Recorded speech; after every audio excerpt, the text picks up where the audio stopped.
بسم اللہ الرحمن الرحیم. آج کا سورۃ عبس 21 آیات سے شروع ہوتا ہے. ثم اذا شاء انشرہ. ثم سا کو سے ادا کرنا، سا اس طرح ادا ہوتا ہے. زبان کی سر دو سامنے والے اوپر دانتوں کی سر سے لگا کر ادا ہوتا ہے. ثم میم پر تشدید ہے، میم پر حرف غنہ ہوتا ہے. اگر نون اور میم پر تشدید ہو تو غنہ ہوگا. غنہ کی مطلب ناک میں آواز چھپانا.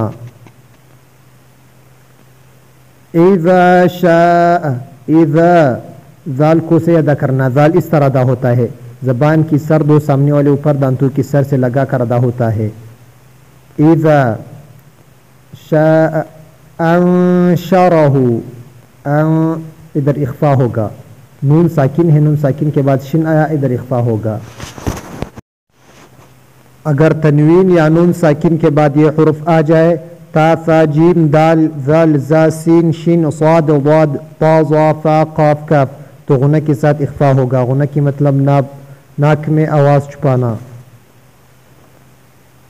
انشرہ، را پر زبر ہے، را کو موٹا کرنا.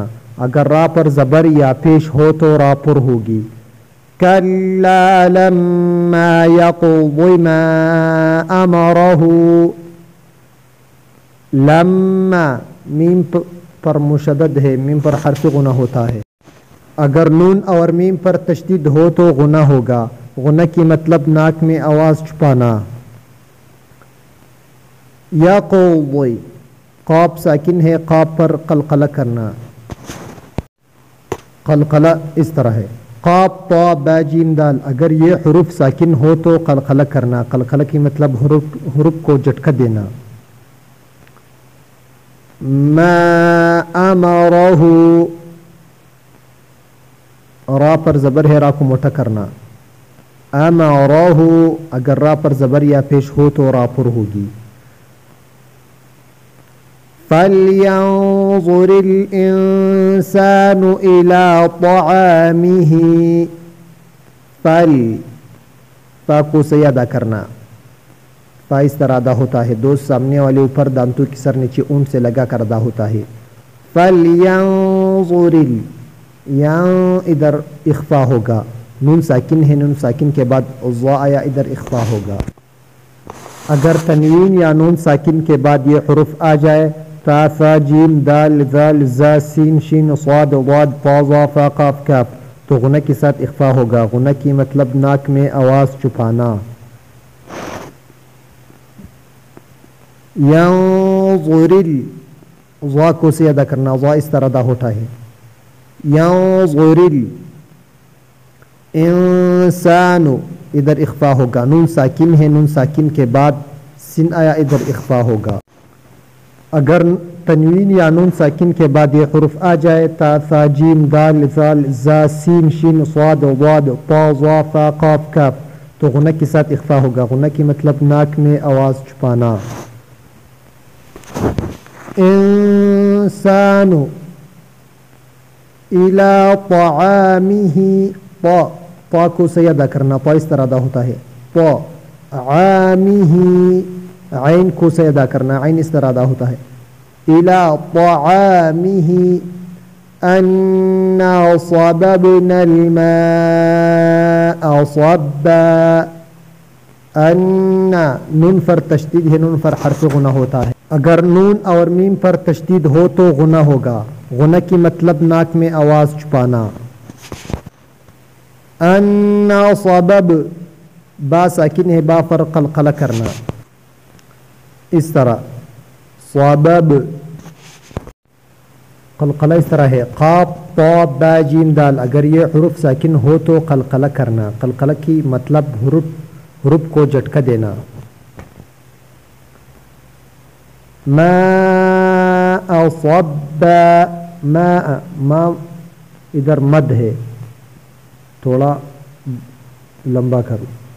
ما صب ثم شققنا الأرض شقا. ثم سا کو سے ادا کرنا، سا اس طرح ادا ہوتا ہے، زبان کی سر دو سامنے والی اوپر دانتوں کی سر سے لگا کر ادا ہوتا ہے. ثم میم پر تشدید ہے، میم پر حرف غنہ ہوتا ہے.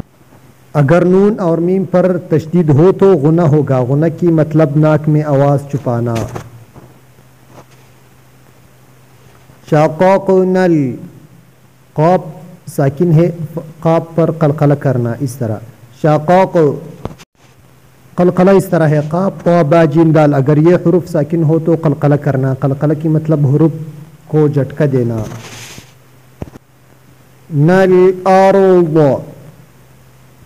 را کو موٹا کرنا، را ساکن ہے اس سے پہلے زبر ہے. اگر را ساکنہ سے پہلے زبر یا پیش ہو تو را پر ہوگی. ارض ضاد کو سے ادا کرنا، وا اس طرح ادا ہوتا ہے.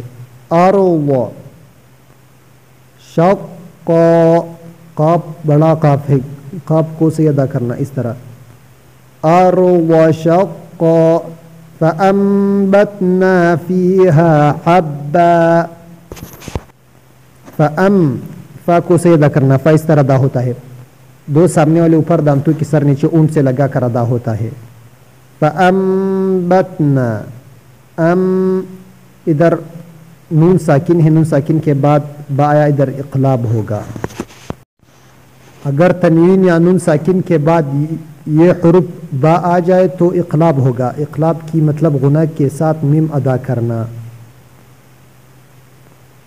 فیہا فا کو سے ادا کرنا، فا اس طرح ادا ہوتا ہے، دو سامنے والے اوپر دانتوں کی سر نیچے اونٹ سے لگا کر ادا ہوتا ہے. فیہا حبا. صدق اللہ العظیم.